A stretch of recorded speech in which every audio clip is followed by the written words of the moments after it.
les riches organisent leur journée. Chapitre 3, on avance.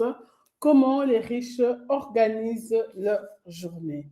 Ils planifient leur journée. Waouh! Ça, c'est la pépite des pépites. Assieds-toi, on va décortiquer le livre ensemble. Bonjour les top lecteurs, je suis là encore avec ce livre, chapitre 3. Nous allons décortiquer comment les riches organisent leur journée. D'abord, il faut comprendre la planification. En fait, la planification, c'est la base de tout. La planification, c'est la base de tout. J'écoute souvent Miles Monroe et il dit qu'il y a le miracle dans la planification.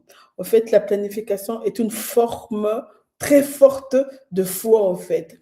Quand tu as la foi en quelque chose, tu veux quelque chose, et bien quand tu planifies, en janvier, je ferai ça, en mars, je ferai ça, en juin, je ferai ça, au fait, ça veut dire que tu as la foi. Donc, la foi est une forte manière, la planification est une forte manière d'exprimer sa foi. On va continuer. Donc, nous sommes dans le livre Comment les riches organisent leur journée de Dominique Bong, pasteur, entrepreneur et avocat. Et aujourd'hui, nous entamons le chapitre 3, qui est une pépite selon moi.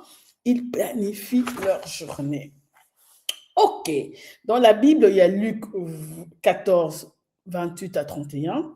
Si tu veux construire quelque chose, tu t'assieds et tu calcules. La planification doit être un processus naturel. Avant toute chose, il faut planifier. J'aime trop.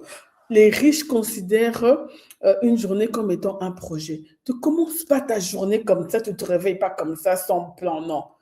Les riches planifient leur journée. Ils savent que lundi, je veux faire ça. Mardi, je veux faire ça. Mercredi, il y a telle tâche. Les journées sont planifiées, les journées sont considérées comme étant des projets. Et ça, journée, semaine, mois, année. En fait, vraiment, ils ont une vue d'ensemble. Ils se disent pas. Par exemple, moi, j'ai suivi une formation avec le pasteur Juliana Ondo, où on a dû se projeter dans 10 ans. Dans 10 ans, comment tu te vois dans 10 ans? Dans 10 ans, qu'est-ce que tu espères devenir en tant que personne? Qu'est-ce que tu espères réaliser, avoir? Et on a fait ça et tu te projetais. Ah, dans 10 ans, je vais être ça, ça, ça, ça, ça. Et ce projet-là, allez, et puis on a revu 7 ans, 5 ans, 3 ans, 2 ans, en un an. On a décortiqué. Et si tu suis vraiment ce projet-là, je vous assure que si vous le suivez bien, et dans 10 ans, vous allez devenir ce que vous avez planifié. Donc, c'est vraiment très important de planifier ces années, ces mois, tout ce qu'on fait. C'est vraiment très important de planifier. Et puis, la planification, d'abord, il y a le plan de la journée, c'est qui est top. Il nous dit aussi de la planification. La planification te permet de dire non. La planification te permet de dire non, non seulement aux mauvaises choses, mais aux bonnes choses aussi. Parce que les bonnes choses peuvent être ton ennemi. Tu peux te dire, ah, c'est une bonne chose, je le fais. Non, si ce n'est pas dans ton plan, si ce n'est pas ce que tu avais prévu quand tu t'étais assis, réfléchi et avais reçu l'inspiration, tu peux dire que non aux bonnes choses. Ça, c'est la planification parce que c'est clair. La planification, il nous dit aussi, la planification nous fait gagner du temps. Tu sais ce que tu dois faire et tu sais ce que tu ne dois pas faire. Tu ne vas pas te perdre dans les méandres de oh, tu vas suivre. Non, non, non.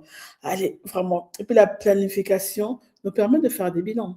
C'est tout à fait normal. Quand tu planifies, comme mars, je veux faire ceci, en février, en avril, je veux faire ceci. Mais à la fin du mois de mars, tu regardes tes objectifs, tu regardes ta planification, tu sais ce que tu as fait, tu sais ce que tu n'as pas fait, tu sais si c'est 50-50, tu sais si c'est 60-70, 60 ou 40%, et tu sais de réajuster. Tu sais t'applaudir si tu as atteint tes objectifs, mais tu peux aussi te réajuster si tu n'as pas atteint tes objectifs.